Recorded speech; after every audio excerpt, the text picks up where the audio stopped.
자, 이것도 뭐 지난 시간에 질문 없는 건 제가 확인했고 다음 부등식을 풀어라 라고 나왔는데 일단 연립부등식으로 쪼개셔야죠.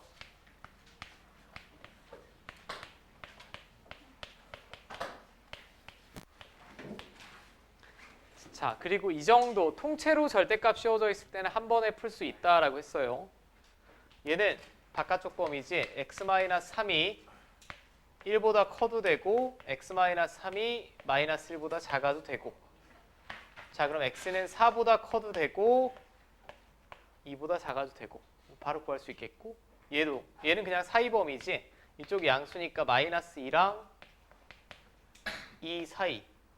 자 그러면 다 3씩 더해주시면 이렇게 되겠지. 이놈의 공통되는 범위만 찾으면 되는 거 아니니? 그럼 위에 부등식을 만족시키는 범위는 이렇게 되겠고 아래의 부등식을 만족시키는 범위는 이렇게 될 테니까 여기랑 여기가 공통되는 범위죠. 그럼 1부터 2까지랑 4부터 5까지. 자 이렇게 될 것 같아.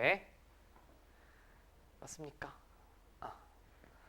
자 그리고 두 번째는 두 가지 방식으로 풀 수 있는데 그래프로도 풀 수는 있겠지만 우리가 그렇게 풀진 않을 거야 일단. 자 각각이 0이 되는 x값이 마이너스 1이랑 2죠. 그럼 범위를 이렇게 구분하셔야 된다라고 했습니다.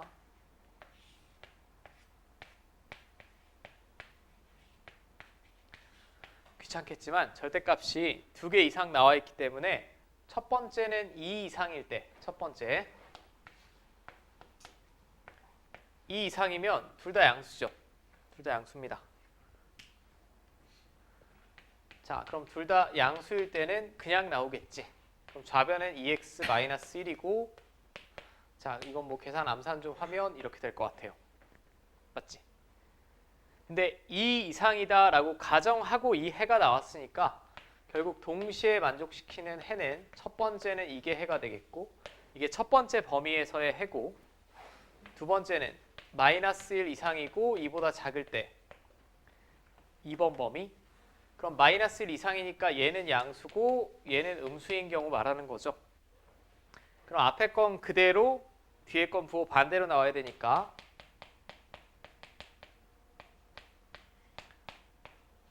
자 이건 성립해 안 해? 성립하지. 3은 5보다 무조건 작습니다.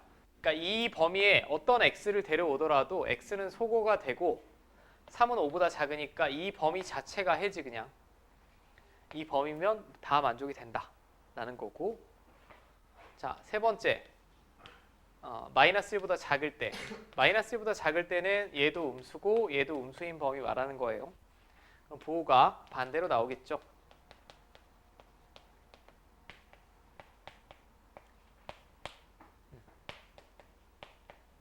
이렇게 되겠지. 맞아. 이제 동시에 만족시켜야 되죠.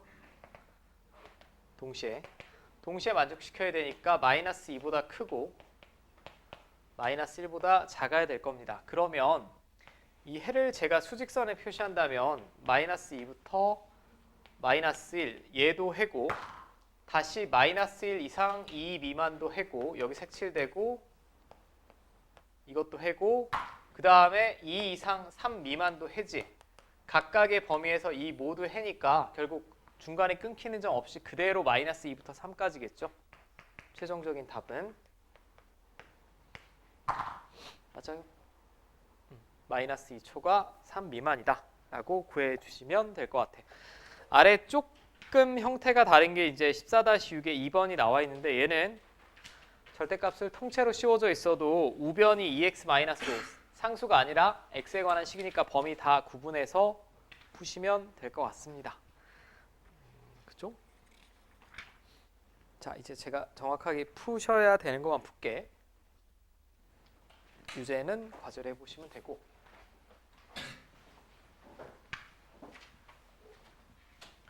요거는 왜인지 모르겠지만 요 근래 한참 안 나오다가 요즘에 다시 시험에 잘 나오더라고. 옛날에 한참 생략했었는데 이제는 다시 봐야 될 것 같아.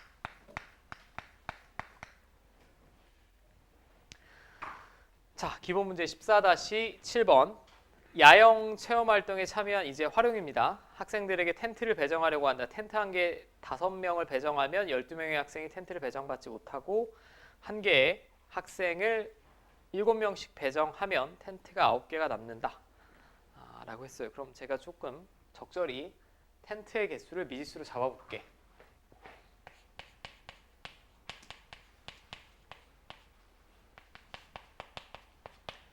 중요한 게 지금 두 개죠. 텐트의 개수랑 학생 수입니다. 자, 그럼 최소의 미지수로 표현하는 게 기본이라고 했으니까 x로 표현할 수 있는지 한번 확인해 볼게. 그냥 텐트를 뭐 의자처럼 그냥 그릴게요. 의자? 그냥 이거 텐트라고 합시다.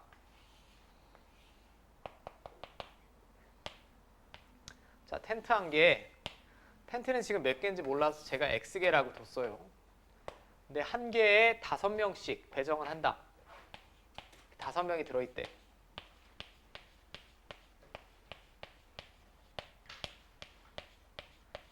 그러면 텐트 안에 들어간 학생이 5x명이지. 텐트 한 개당 5명, 텐트가 x개니까 5x. 근데 학생이 몇 명이 갈 데 없대? 12명이 갈 데가 없답니다. 그럼 이 밖에 12명이 이렇게 있는 거죠, 그냥. 그럼 학생 수는 텐트 안에 들어간 애가 5x, 남은 애가 12이니까 이게 학생 수가 될 것 같아. 그죠? 자, 여기까지는 큰 문제가 없을 것 같은데 여기서부터 어렵죠. 여기서부터 여기까지. 이번에는 텐트 한 개 학생을 7명씩 배정하면 텐트가 9개가 남는데요. 7명씩 배정하면 텐트가 9개가 남는데 이게 좀 멘트가 어려운데 왜 9개나 남겼대?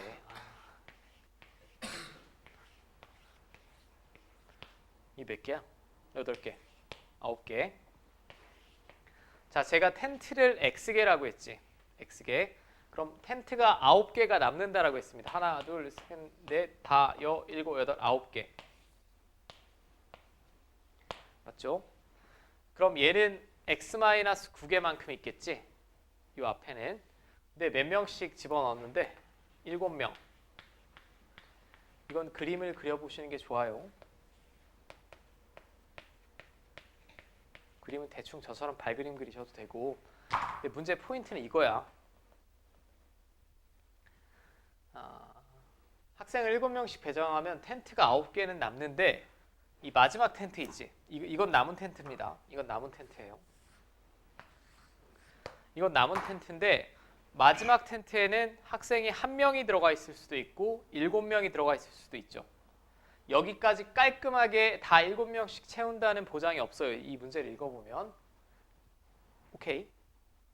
그러면 확실히 7명씩 들어가 있는 애는 여기서부터 여기까지야. 여기는 다 7명씩 텐트에 들어가 있어요. 그럼 텐트가 x개인데 9개 빼고 요거 1개 빼면 x-10개죠, 이게. 이거 헷갈리니까 지울게. 그러면 전체 학생 수는 최소 마지막 텐트에 1명만 들어가 있어도 텐트는 9개 남는 겁니다. 그죠? x-10개에는 다 10명이 들어가 있고 1명이 있을 수도 있고요. 최대 마지막 텐트에 몇 명까지 있을 수 있을까? 7명 다 들어갈 수도 있겠지.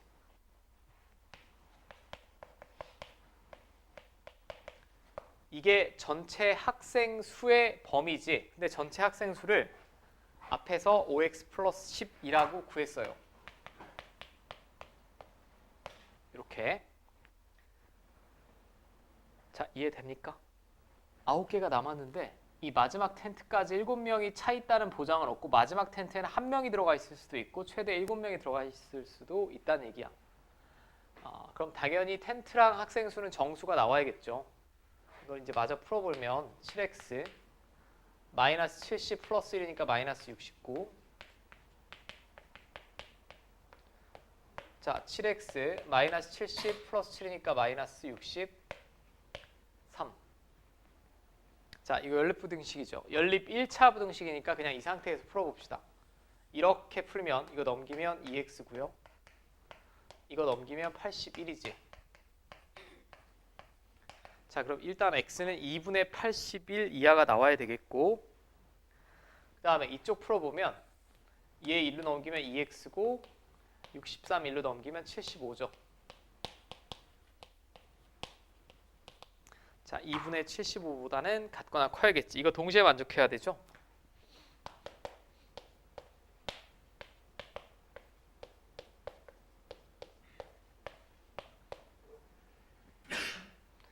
자, 얘는 대충 3번 들어가고 이렇게 되겠고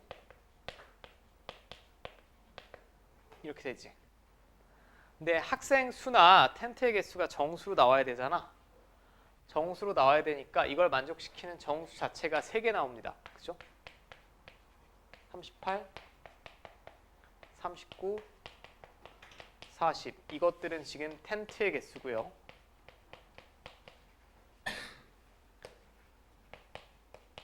그럼 각각에 따라 학생 수는 아까 학생 수가 5x 플러스 12래매. 5x 플러스 12. 5x 플러스 12니까 38일 때는 202명이 나올 거고 39일 때는 207명이 나올 거고 자, 40명일 때는 212명이 나오겠네요. 그러니까 이 세 순서상 다 적어 주셔야 돼. 굉장히 이걸 과부족 문제라고 합니다. 과부족 문제는 과하거나 모자르다. 뭐 이거에 관한 문제고 얘는 제가 바로 풀어봐야 될 것 같아요. 밑에 한번 풀어보세요. 유제 14-7번. 이거는 보기보다 만만치 않을 거야.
사람 몇 명 나오니?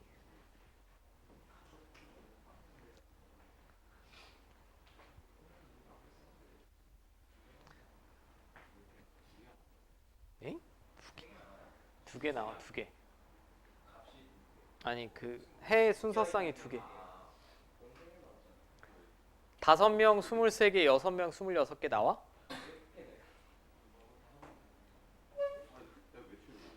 틀렸지? 자, 빨리 같이 볼게. 자, 사탕을 몇 명의 어린이에게 나누어 주는데 한 어린이에게 3개씩 나누어 주면 8개가 남고, 자, 그 다음에 한 어린이에게 5개씩 나누어 주면 마지막 어린이는 적어도 1개는 받을 수 있지만 5개보다는 적게 받게 된다. 뭘 미지수로 잡을래? 어린이. 어린이 수를 x라고 하면 그 다음에 중요한 변수 두 번째는 사탕의 개수입니다.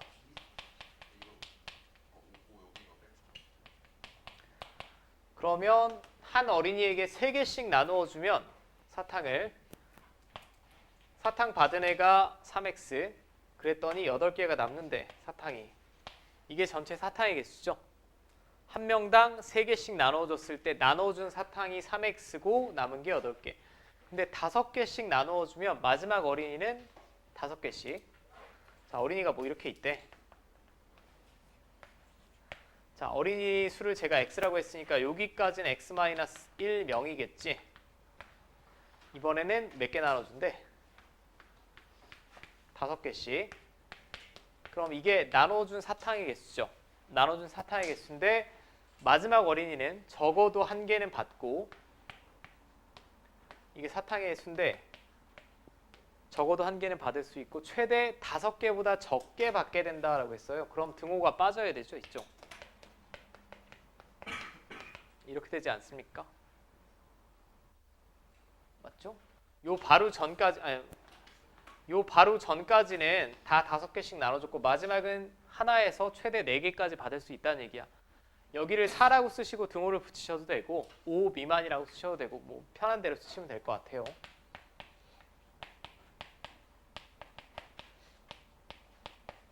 자, 이게 뭐 가장 이쁠 것 같고, 그럼 이쪽 먼저 풀면 넘기면 2x가 12, x는 6이야. 그 다음에 이쪽을 풀면 2x는 8초가, x는 이렇게 되죠.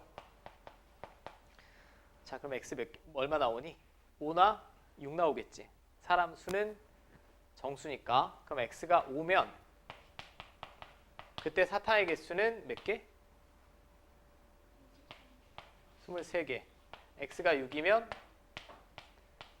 26개. 뭐 이렇게 두 가지 순서상 나와야 되죠. 5명 23개 또는 6명 26개 나와야 됩니다. 맞지? 자, 이제 마지막 하나만 보고, 제가 기본 문제 14-9번 안 보셔도 돼. 기본 문제 14-9는 여기 왜 나왔는지 모르겠는데 과제 하실 때도 이거는 풀지 맙시다. 14-9번은 풀지 말고 마찬가지 유제 14-10번도 보실 필요 없어요. 저는 딱 14-8번까지 볼 거야.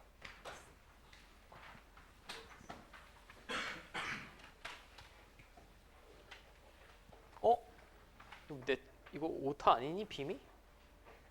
오타가 아닌가? 오타 아니네요. 죄송. 자, 이거는 이 문제에서 약속한 어떤 새로운 연산 기호입니다. 그냥 저는 얘는 맥시멈이라고 읽을게. 맥시멈이 원래 무슨 뜻이니? 수학에서 보통 최대값, 미니멈은 최소값이죠. 왜? 영어 잘해서? 영어를 얼마나 잘하길래?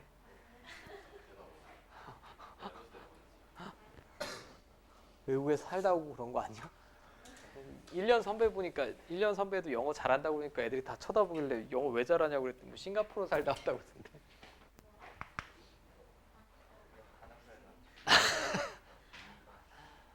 자, 도시에서 xy에 대해 맥시멈 x, y는 다음과 같이 약속했어요. 그냥 이 기호를 이해하려고 하시면 돼.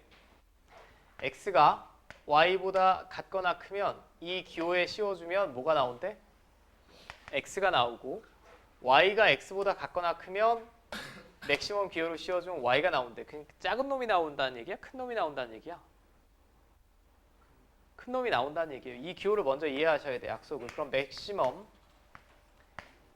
만약에 이렇게 집어넣으면 그 연산의 결과가 뭐 나오겠니? 4가 나오면 되겠지. 차가 나오면 됩니다. 이해됩니까? 근데 만약에 이렇게 돼 있으면 뭐가 나올까? 그럼 둘이 똑같이 있다. 그냥 3이 나오겠지. 이걸 x라고 봐도 얘가 얘보다 같거나 커도 x가 나와야 되고, 이걸 x라고 봐도 같거나 크면, 똑같으면 똑같은 숫자가 나온다는 얘기고, 아니면 큰 놈이 튀어나오게 하는 이 문제에서만의 기호의 약속이에요. 그럼 두 번째 얘는 뭐를 나타내는 걸까? 미니멈의 앞글자겠지. 왠지 둘 중에 작은 놈이 튀어나오게 하는 기호 같아. 나오는지만 한번 확인해 볼게.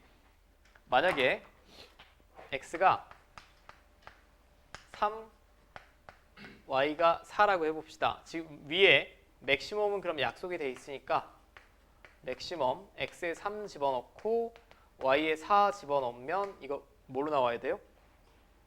뭐야? 귀신인가? 이거 왜 떴지? 둘 중에 큰 놈 뭐야? 마이너스 3이지. 그죠? 그럼 얘는 마이너스 3으로 나와야 되고 앞에 마이너스 부호가 또 있으니까 뭐가 나온다는 얘기? 3. 여기까지 이해돼요? 그럼 제가 심심해서 x에 3과 4를 집어넣어 보고 그 연산의 결과를 확인했더니 둘 중에 작은 놈 튀어나온 거 맞아 틀려? 맞죠? 맞습니다. 그러면 그냥 받아들이시면 될 것 같아요. 잠깐만 이것만 닫고, 맥시멈은 기호를 씌워주면 둘 중에 큰 놈이 튀어나오는 거고 미니멈은 작은 놈이 튀어나오는 거다 라고 이해하시면 될 것 같고, 그럼 마지막에 이거 구하래요. 근데 벌써 문제가 생기지 않아? A가 큰지 B가 큰지 모르지? 그럼 케이스를 여러분들은 나누셔야 됩니다. 첫 번째,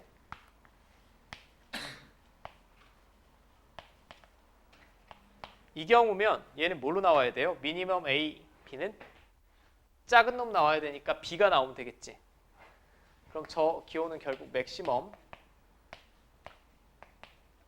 그럼 이 연산은 뭘로 나와야 돼? 다시 큰 놈이 나와야 되니까 A로 나오겠죠.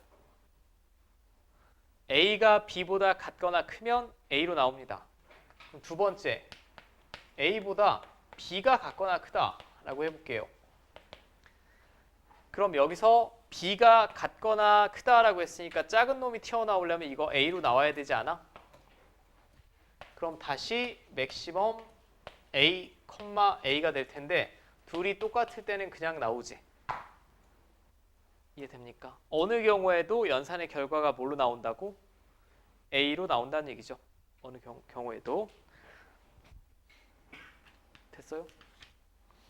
참 쓰잘데기 없어 보이는 문제죠. 근데 뭐 나왔으니까 제가 풀어봤고, 자 이제 다음 단원 15단원.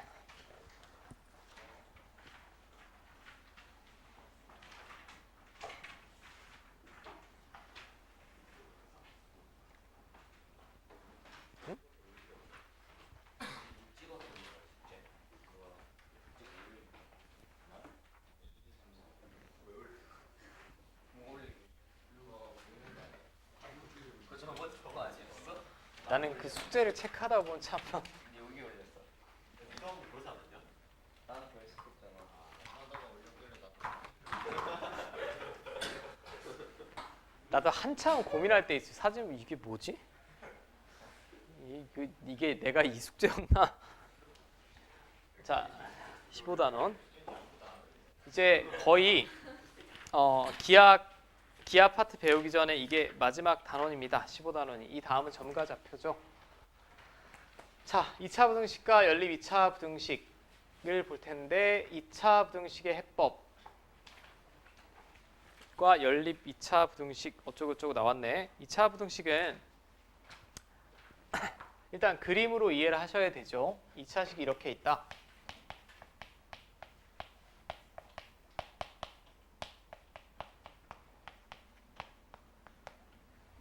자, 그러면 만약에 이 부등식을 풀어라. 이 그림은 지금 보지 마시고, 여기 나오는 얘기는 이거는 얘를 fx라고 봤을 때 함수값이 0보다 크게 나오는 x의 범위 구해주시면 되지. 그럼 만약에 제가 이 그래프를 그려봤는데 아래로 볼록이고 이렇게 그려진다.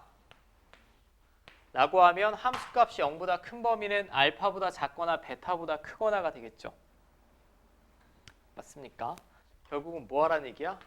x축과의 교점을 찾아서 이렇게 인수분해를 하시고 이쪽으로 열려 있으면 함수값이 0보다 큰 x의 범위 찾으면 되니까 알파보다 작거나 베타보다 크거나 라고 해를 구하시면 되고, 반대로 요 식에서 얘가 0보다 작다 라고 하면 함수값이 0보다 작은 범위 구해주면 되니까 여기서부터 여기까지 골라내시면 되겠죠.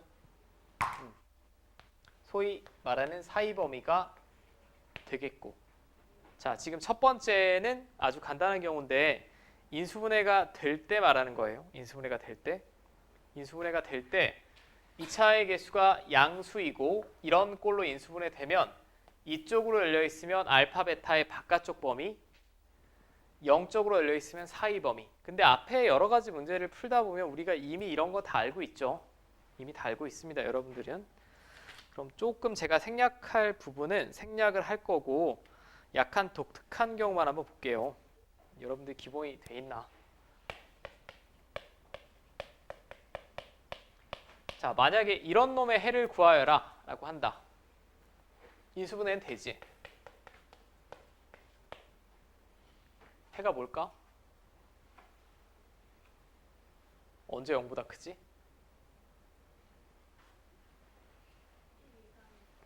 1 이상? 1?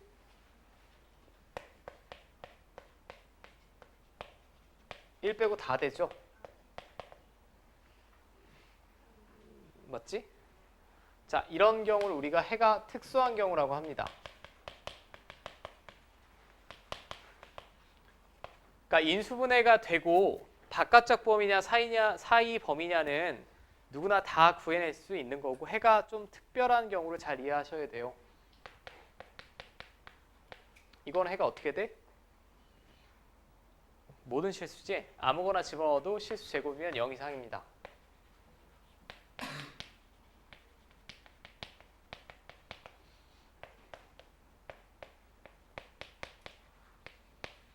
얘는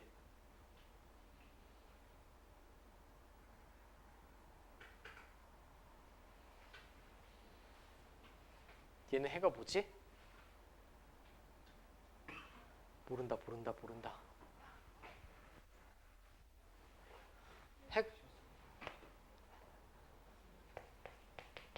에이, 다 생각 안 나네. 해가 있어 이거? 해가 없죠. 어떤 수를 제곱하고 2까지 더했는데 음수가 될 수가 없죠. 그러니까 저는 인수분해가 되는 경우에 집중하기보다는 인수분해가 어려운 경우, 방정식으로 봤을 때 허근을 가지는 경우 이쪽에 좀 집중을 해볼게. 오케이, 잘 봐. 이제 정리를 해서 좀 말씀을 드리면,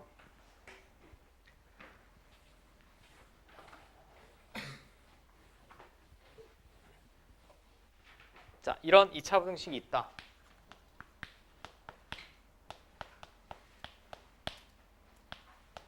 첫 번째, 유리수 범위에서 인수분해가 쉽다. 인수분해가 용이하면 사이 범위냐 바깥쪽 범위냐 바로 판별을 하시면 돼. 오케이. 근데 인수분해가 어렵다. 여기서 어렵다는 건 근해 공식을 써서 강제로 인수분해 하려면 할 수는 있는데 그렇게까지 하고 싶지 않을 때, 인수분해가 어려운 경우엔 뭘 하셔야 되냐? 판별식 작성하셔야 돼.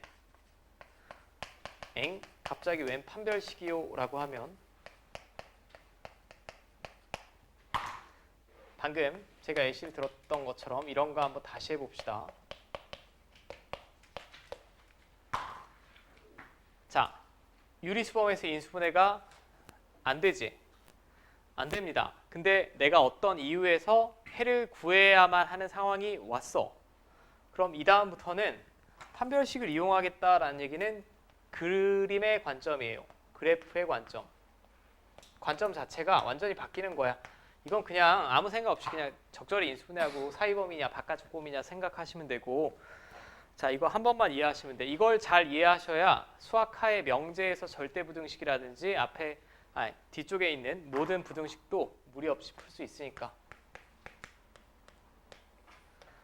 자, 이 좌변에 있는 식을 제가 fx라고 하면 함수값이 0보다 큰 x의 범위를 구해달라는 게 이 부등식이지.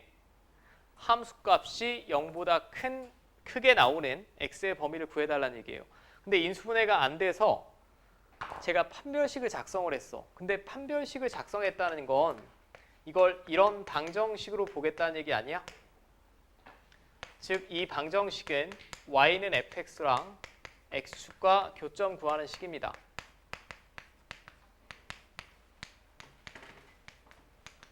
구하는 식인데 내가 판별식 작성해 볼게. 절반의 제곱 마이너스 7이니까 음수 나오지. 그럼 교점이 있어요, 없어요? 없다는 얘기죠. 이 2차 함수는 x축과 교점이 없다는 얘기야. 그러면 이 2차 함수를 제가 그림으로 그려보면 아래로 볼록인데 x축과 교점이 없으면 이렇게 그려질 수밖에 없지. 어떤 x를 집어넣더라도 함수값이 0보다 크겠지. 맞아요? 그럼 해가 모든 실수가 나와야겠죠. 오케이. 해는 모든 실수. 자, 나는 개인적으로 당신들 수준이면 이렇게 이해해야 된다고 생각을 하고 교과서에는 이렇게 나와 있기도 합니다. 이거를 이렇게 바꿨으면 이거 항상 성립인 거 맞지? 맞죠? 근데 이렇게 이해하는 건 항상 표준형으로 바꿔야 되는 번거로움이 따르니까 저는 이렇게 이해하기는 개인적으로 바라지는 않고 판별식으로 이해를 해보셨으면 좋겠어요. 제가 한 번 더 해볼게요. 다른 예시로. 일단 뭐 개수는 편안하게 합시다.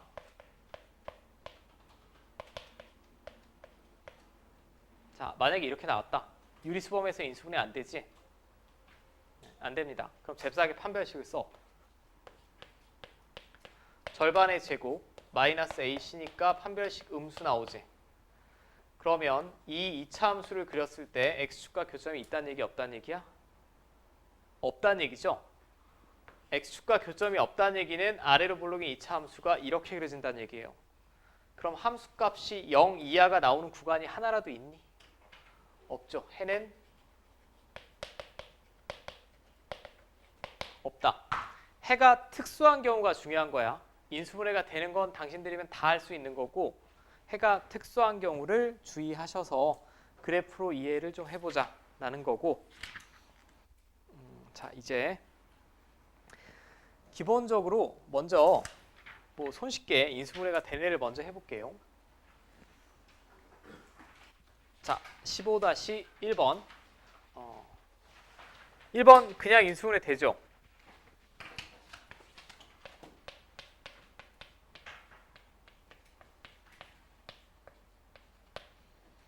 자, 이렇게 됐어요.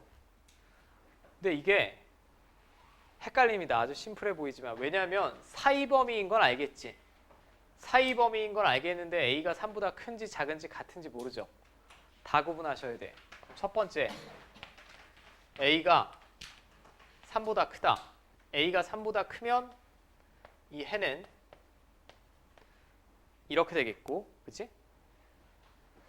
두 번째, A가 3보다 작다 라고 하면 이 해는 이렇게 되겠죠. 근데 세 번째, A가 3이다. 자, A가 3이면 어떻게 될까요?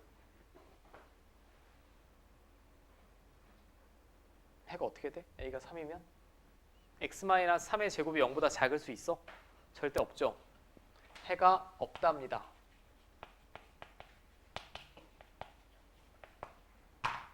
맞지? 자, 그리고 이제 두 번째도 많이 틀립니다. 두 번째도 많이 틀리는데 일단 2번은 A로 바로 묶어낼 수 있어요. 묶어내고 뭐 이렇게 되겠죠. 이거 맞아? 인수분해가? 인수분해가 안 되죠. 안 됩니다. 근데 여기 보면 그냥 부등식이라고 써 있지.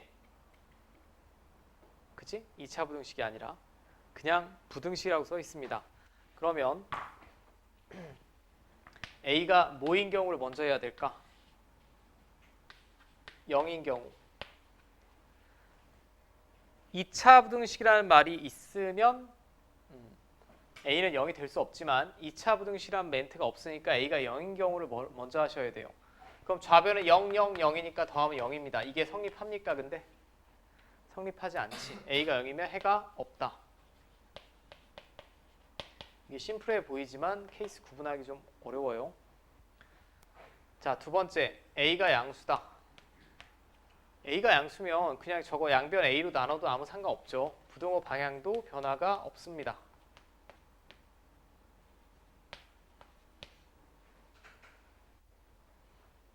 맞지? 인수분해 돼, 안 돼? 안 돼. 안 되면 완전 제곱식으로 바꿀 수도 있지만 저는 판별식 써보라고. 이렇게 나오지? 맞아.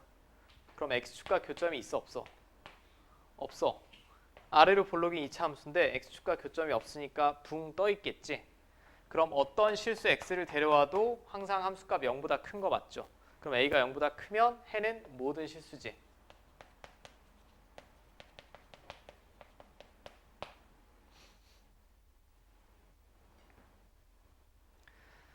자, 됐죠.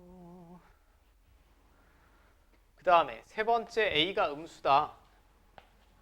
A가 음수면 양변을 제가 A로 나누는 순간 부등호 방향은 반대로 바뀌어야 될 것 같아요. 근데 방금 확인해 봤듯이 이 함수는 이렇게 그려지잖아. 그럼 함수값이 0보다 작게 나오는 구간이 있어? 없지. 해가 없답니다. 그럼 이걸 좀 이쁘게 쓴다라고 하면 A가 0보다 크면 해는 모든 실수고요. 0이어도 해가 없고 0보다 작아도 해가 없으니까 A가 0 이하면 해가 없다는 얘기죠. 그냥 양수면 해가 모든 실수, A가 0 이하면 해가 없다라고 적어주는 게 제일 좋을 것 같아요.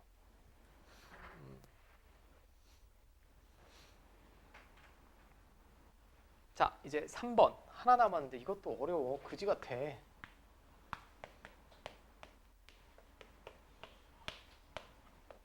자, 뭐 이렇게 나왔어. 이렇게 나왔는데 그럼 A를 일단 넘겨야 될 것 같아. 인수분해가 되니? 안 되죠. 안 되면 뭐 하라고? 판별식 쓰라고. 이거 절반의 제곱 마이너스 요거 이렇게 되지. 맞습니까?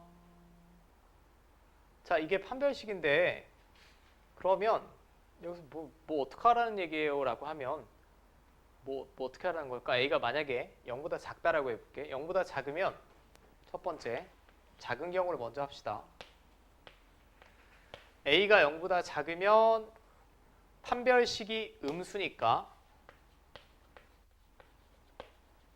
이 2차 함수는 그렸을 때 x축과의 교점이 없어요. 그럼 항상 함수값이 0보다 크겠지. 해는 모든 실수입니다. 이거 어려워.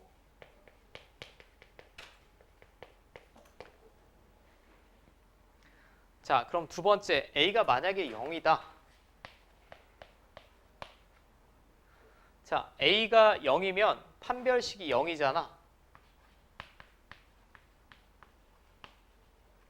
자, 판별식이 0이라는 얘기는 x축과 한 번 만난다는 얘기예요. 이렇게. 그럼 대부분은 함수값이 0보다 큰데 뭐만 빼고 A가 0일 때는 x-1의 제곱이니까 1만 빼고 다 되죠. 1일 때는 0보다 크지 않고 0이 나와버리니까 어렵습니다 이거. 세 번째, 이번에 A가 양수다. 이것도 참 짜증나는데 A가 양수면 x축과 두 번 만나는 거예요. 그죠? 두 번 만나는데 함수값이 0보다 크다라고 하면 이쪽이랑 이쪽이죠. 여기랑 여기를 찾아야겠지 그럼. 그럼 이때는 해를 직접 구하셔야 됩니다. 해를 직접 구해보는데 애초에 괜히 이렇게 주어진 게 아니고 이게 이렇게 되고 a가 양수면 자, 이놈은 이렇게 되겠고 이거 루트 a의 제곱이죠. 그럼 합차 공식 둘 더하고 뒤에 거 빼고 그럼 이번에는 사이 범위는 아니고 바깥쪽 범위지. 작은 놈보다 작거나 자 작은 놈이 뭐니? 1-루트 a죠. 큰 놈보다 크거나 자 이렇게 아주 심플해 보이지만 미지수를 하나만 섞어놔도 굉장히 어려운 문제가 돼버립니다. 이거를 그래프로 잘 이해하셔야 되고 사실 저 개인적으로는 뒤쪽보다 이게 더 어려워요. 이게 더 어렵습니다. 잠깐만 쉬었다가